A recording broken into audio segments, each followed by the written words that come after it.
Hey everybody, Miss Gerson here. I hope you guys are having a wonderful break. I just wanted to share with y'all a short Torah on this week's Parsha B'Shalach. So there's a lot of stuff that happens in this week's Parsha. One of the biggest events, I would say, is Kriyat Yam Suf, the Jewish people going through and Hashem splitting the sea. So when Paro finds out that the Jewish people had left Egypt, he gathers his remaining forces to run after them. The pasuk tells us that Paro Hikriv, which can be translated as Paro brought himself close to Bnei Israel, and they raised their eyes, they saw the Mitzrayim were coming, they were frightened, and they called out to Hashem. The simple understanding is that Paro Hikriv, which means that the Jewish people came close, that as he came close to the Jewish people panicked and called out to Hashem. But the Meforshim are bothered with this because the word hikriv is a little bit out of place. If it meant that Paro came closer to them, the word should be karav. So the Mefarshim basically pick up on it because hikriv means that Paro was mikarev. He brought close the hearts of the Jewish people to Hashem. Paro was our arch enemy. He was the one who enslaved the Jews for many years. So why is he the one that was going to be the one bringing the Jewish people closer to Hashem? Why is he going to be the one to be Mekarev, the Jewish people? If you think about it, it's not so strange when we look at Jewish history. It's often that when the Jews are left alone, we stray away from Hashem. And when we're being attacked and when we're being persecuted, we realize our mistake. And we call out to Hashem as a unified group. But what teshuvah did the Jewish people do on the shores of the Yam Suf? We didn't have the Torah yet. We didn't have, kashrut. We didn't have the laws of Maaser. We didn't have any of these laws. So what exactly were they returning from? Like, what exactly did they do wrong that they needed to correct? Or was it something else that they saw? So I heard this answer from one of my rebbeim in Israel, Rabbi Nepal, many years ago, and I wanted to share it with you. So he shared with me that the Jews in Egypt had been slaves for a very long time, that they basically had become numb to their own condition. Until Moshe came, they didn't cry out, they didn't rebel, they didn't seek justice. They basically accepted their condition, kind of like an animal who fears pain but doesn't understand that they're suffering on a much deeper level.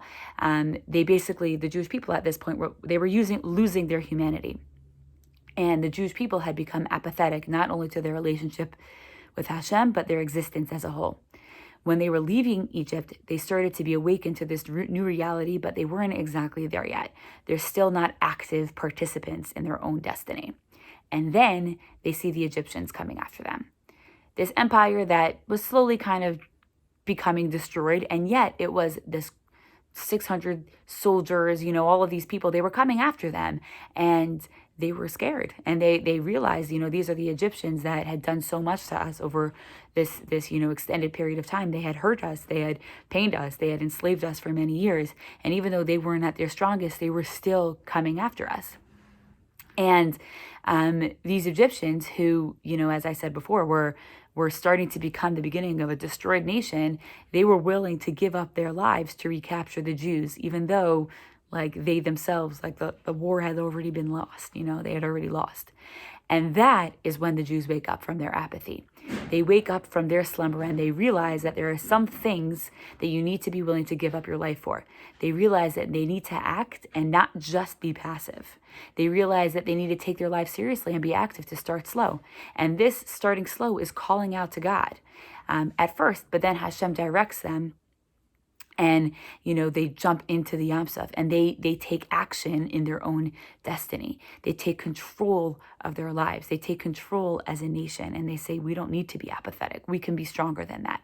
And the nation as the whole follows until they reach the other side. They see the Egyptians being destroyed, and without Hashem telling them what to do, without Hashem telling them that they're supposed to, they sing a song from inside of them, Az Yashir, a song that was not demanded of them, a song that was a song of an active person who is now free and is now willing to serve Hashem and develop their future. So it's really interesting, yes, that it says that Paro is the one to wake us up to mikarev us.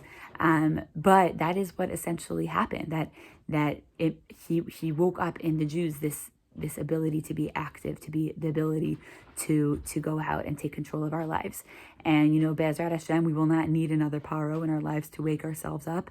And I hope that all of us can dig deep within us and find that which we can be mikarev, that we can become closer to Hashem in, and we should wake ourselves up and take control of our own destiny, and of our own lives, and of everything that we are capable of doing. And with that, I wish you a wonderful Shabbat, and I look forward to seeing you next week.